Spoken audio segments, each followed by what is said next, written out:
राधे राधे दोस्तों। आज हम शिव पुराण का पाठ शुरू करते हैं। शुरू करने से पहले मेरी आप सबसे विनती है कि मेरे चैनल को सब्सक्राइब, लाइक और शेयर करना ना भूलें, ताकि हम आपके लिए अच्छी अच्छी कथाएं और पुराणे ला सकें। ओम नमः शिवाय। चलो आइए शुरू करते हैं। आज हम अपने देश, काल, पात, दान आदि की जो हमारी कथा बची हुई थी उसे पूरा करते हैं। चलो आइए शुरू करते हैं। ऐसी महर्षियों की मान्यता है, जो सवाल या याचना करने के बाद दिया गया हो वह दान आधा ही फल देने वाला बताया गया है। अपने सेवकों को दिया हुआ दान 1/4 फल देने वाला होता है। विपर वो जो जाति मात्र से ब्राह्मण और दीनतापूर्ण वृत्ति से जीवन बिताता है, उसे दिया हुआ धन का दान दाता को इस भूतल पर 10 वर्षों तक भोग प्रदान करने वाला होता है। वही दान यदि वेदांत ब्राह्मणों को दिया जाए तो वह स्वर्गलोक में देवताओं के वर्ष से 10 वर्ष तक दिव्य भोग देने वाला होता है। शील और उच्च वृत्ति से लाया हुआ और गुरु दक्षिणा में प्राप्त हुआ अन्न धन शुद्ध द्रव्य कहलाता है। इसका दान दाता को पूर्ण फल देने वाला बताया गया है। क्षत्रियों का शौर्य से कमाया हुआ, वैश्यों का व्यापार से आया हुआ और शूद्रों का सेवा वृत्ति से प्राप्त किया हुआ धन भी उत्तम दिव्य कहलाता है। धर्म की इच्छा रखने वाले स्त्रियों को जो धन पिता एवं पति से मिलता हुआ हो, उसके लिए वह उत्तम द्रव्य है। गो आदि 12 वस्तुओं का चैत्र आदि 12 महीनों में क्रमशः दान करना चाहिए। गोभूमि, तिल, सुवर्ण, घी, वस्त्र, धान्य, गुड़, चांदी, नमक, कोहाड़ा और कन्या, ये ही वे 12 वस्तुएं हैं जिनमें गोदान से कायिक, वाचिक और मासिक पापों का निवारण तथा कायिक आदि पुण्य कर्मों की पुष्टि होती है। ब्राह्मणों भूमि दान इहलोक और परलोक में प्रतिष्ठा, आश्रय की प्राप्ति कराने वाला है। तिल का दान बल वृद्धिक एवं मृत्यु का निवारक होता है। सुवर्ण का दान जठराग्नि को बढ़ाने वाला तथा वीर्यदायक है। घी का दान पुष्टिकारक होता है। वस्त्र का दान आयु की वृद्धि कराने वाला है, ऐसा जानना चाहिए। धान्य का दान अन्न धन की समृद्धि में कारण होता है।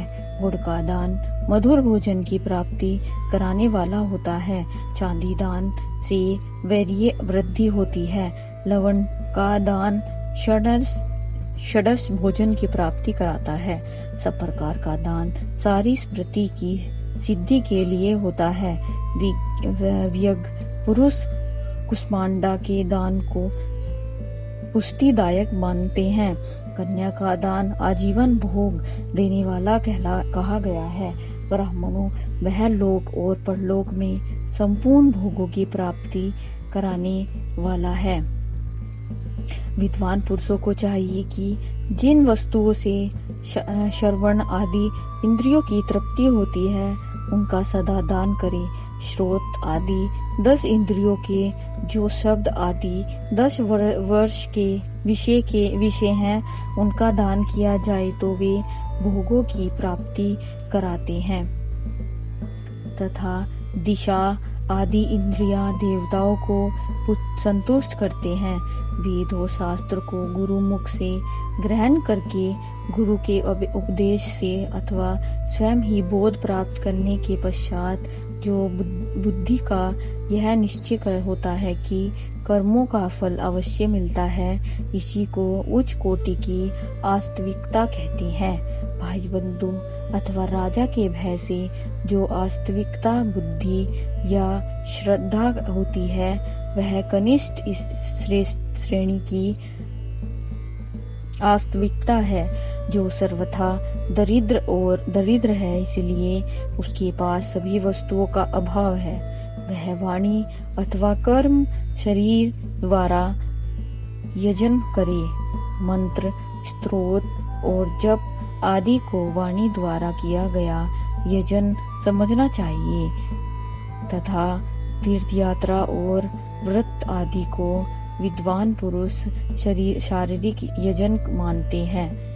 जिस किसी भी उपाय से थोड़ा हो या बहुत देवतापर्ण बुद्धि से कुछ भी दिया अथवा किया जाए वह दान या सत्कर्म भोगों की प्राप्ति कराने में समर्थ होता है। तपस्या और दान ये दो कर्म मनुष्य को सदा करने चाहिए तथा ऐसे ग्रह का दान करना चाहिए जो अपने वर्ण, चमक दमक या सफाई और गुण सुख सुविधा से संबोधित हो। बुद्धिमान पुरुष देवताओं की तृप्ति के लिए जो कुछ देते हैं वह अतिशय मात्रा में है, सब प्रकार के भोग प्रदान करने वाला होता है। उस दान से विद्वान पुरुष इहलोक और परलोक में उत्तम जन्म और सदा सुलभ होने वाला भोग पाता है। ईश्वर परायण बुद्धि से यज्ञ दान आदि कर्म करके मनुष्य मोक्ष फल का भागी होता है। आज की कथा हम यहीं समाप्त करते हैं। कल हम आपको पृथ्वी आदि से निर्मित देव प्रतिमाओं के पूजन की विधि, उनके लिए 9 वेद का विचार, पूजन के विभिन्न उपचारों का फल, विशेष मास, वार, तिथि एवं नक्षत्रों के योग में पूजन का विशेष फल तथा लिंग के वैज्ञानिक स्वरूप का विवेचन, ये कल कथा हम शुरू करेंगे और आपको कल सुनाएंगे। ओम नमः शिवाय।